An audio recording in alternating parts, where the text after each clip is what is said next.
अपराधास प्रवृत्त करणाऱ्या पद्धतीच्या नसाव्यात।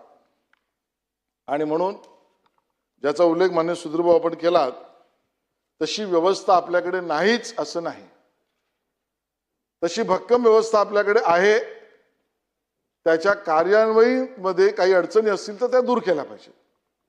आणि म्हणून ज्या वेळेला मी आपल्याला निवेदन आणि विनंती करतोय की आपण हे विधेयक मागे घ्यावं, त्यावेळेला काय व्यवस्था आहे हे समजावून सांगणं सुद्धा माझं प्रथम कर्तव्य आहे। भारतीय न्याय संहिता 2023 यामध्ये कलम 294 आहे, अश्लील सामग्री, पुस्तक, चित्रे यांना त्यांची विक्री करण्यामध्ये दोषी ठरला तर 2 वर्षापर्यंत शिक्षा आहे। 296 मध्ये भारतीय न्याय संहितामध्ये सार्वजनिक ठिकाणी अश्लील कृत्ये किंवा गाण्याशी संबंधित आहे, 3 महिन्यापर्यंत सुद्धा शिक्षा असू शकते, होऊ शकते। आणि म्हणून त्याचं प्रावधान आहे। स्त्रियांचे असभ्य प्रतिरूपण प्रतिषेध अधिनियम 1986 हा एक विशेष माझ्या माता भगिनींच्या असभ्य प्रतिरूपण करण्याला रोख लावण्यासाठीचा कायदा आहे। आणि त्यामध्ये 2 वर्षापर्यंत माध्यम यावर होणाऱ्या अश्लील आणि महिलांवरच्या अपराधांना एका अर्थाने प्रोत्साहन करतील अशा पद्धतीच्या गोष्टी जाहिराती येणार असतील तर केबल टेलिव्हिजन नेटवर्क नियम 1994 आहे। त्यातल्या कलम 7 पोटकलम 2 पोटकलम ब पोटकलम 6 अंतर्गत in its depiction of woman violates the constitutional guarantee of all citizens, तो आर्टिकल 14 चा भंग आणि म्हणून त्यामध्ये सुद्धा 2 वर्षापर्यंत कारावास आणि 1000 रुपयाचा दंड आहे। केबल टेलिव्हिजन नेटवर्क विनियम अधिनियम सुद्धा 1995 ला झाला आहे, ज्या कलम 16 मध्ये अशा पद्धतीच्या शिक्षेचं प्रावधान आहे जे 2 वर्षापर्यंतच आहे। समाज माध्यमांच्या बद्दल खरंच आपल्या घरातील मुलं मुली असो हे कधी बळी पडू शकतात असा प्रश्न पडावा इतका फोर्स यामध्ये आहे। आणि म्हणून माहिती तंत्रज्ञान कायदा 2000 त्यात कलम 43 संगणक प्रणालीशी छेडछाड 3 वर्षापर्यंत कारावास। कलम 66 ही प्रायव्हसी गोपनीयतेचा भंग एखाद्या माता भगिनी कोणाबद्दल असेल 3 वर्षांपर्यंत कारावास। कलम 67 अश्लील मजकूर इलेक्ट्रॉनिक स्वरूपात प्रसिद्ध करण्याच्या बाबतीतली शिक्षा आहे, दोषसिद्धीत 3 वर्षापर्यंत आहे। कलम 67 मध्ये काम वासना उद्दीपित करणाऱ्या कृती, ज्याचा लहान मुलांचे चित्रण करणारे साहित्य इलेक्ट्रॉनिक स्वरूपात प्रसिद्ध केल्याबद्दल दोष सिद्धी झाला तर सुनील प्रभुजी 5 वर्षापर्यंतची शिक्षा आहे। 67 ब मध्ये काम वासना उद्दीपित करणारी कृती इत्यादी मध्ये लहान मुलांचे चित्रण करून प्रसिद्ध केले व ते पाठवले त्याबद्दल शिक्षा आहे, ती 5 वर्षापर्यंत आहे।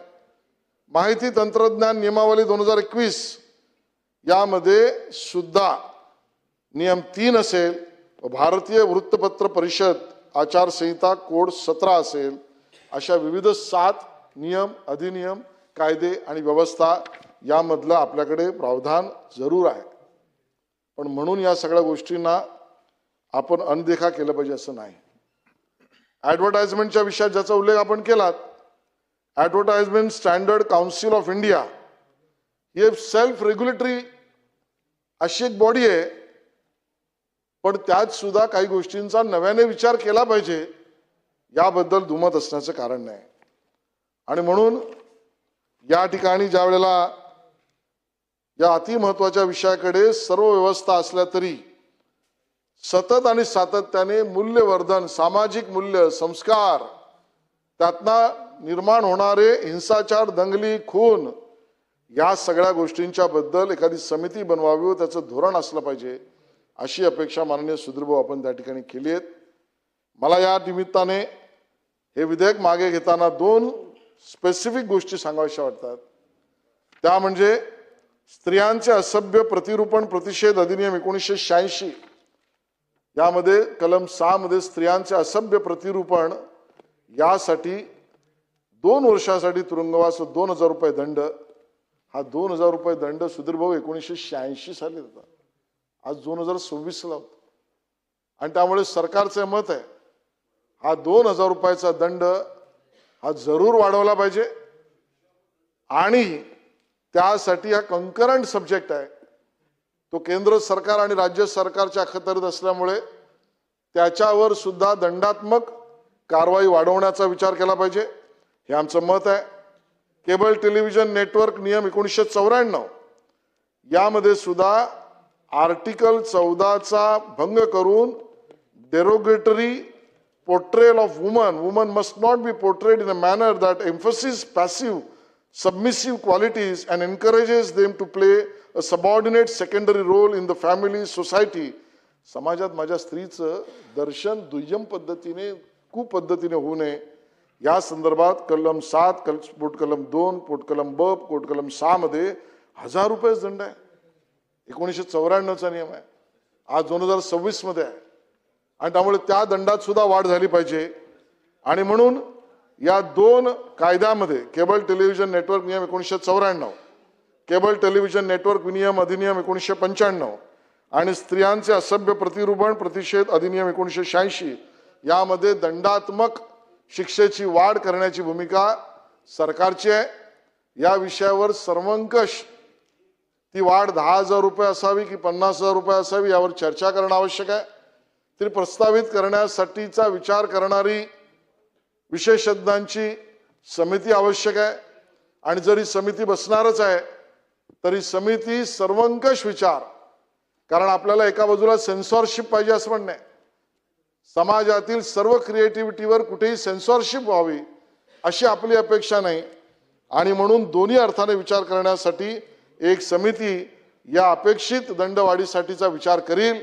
आणि ती समिती अजूनचे मुद्दे माननीय सुधीरभाऊ आपण जे मांडले त्याबद्दल सुद्धा विचार करण्याची समिती या ठिकाणी करण्याची घोषणा मी त्या ठिकाणी करतो. आणि शेवटला तुम्ही म्हणालात या समितीमध्ये आम्हाला घ्या, तुमच्या अनुभवाचा आधार म्हणून आम्ही तुम्हाला समितीत घेऊ, केवळ तुम्ही रिकामे आहेत असं म्हटल्यामुळे नाही. आणि तुम्हाला आज जाहीरपणे सांगतो, मी माझ्या अधिकारात किती मला माहित नाही, पण मी त्या परमपिता परमेश्वराची सद्गुरूची प्रार्थना साधना रोज करतो. त्यामुळे वाचेचं वाणीत रूपांतर झालं पाहिजे तर शब्द जपून वापर, हे सद्गुरूंनी सांगितलंय. त्याचा भान ठेवून सांगतो, जास्त वेळ तुम्हाला रिकामही आम्ही ठेवणार नाही. आणि म्हणून ही समिती आपण बनवू, तुम्हालाही त्या समितीत घेऊ आणि हे विधेयक आपण मागे घ्यावं अशी विनंती करतो. फक्त एक छोटीशी गोष्ट सांगून मी मंत्री महोदयांचं उत्तर अतिशय समर्पक आहे.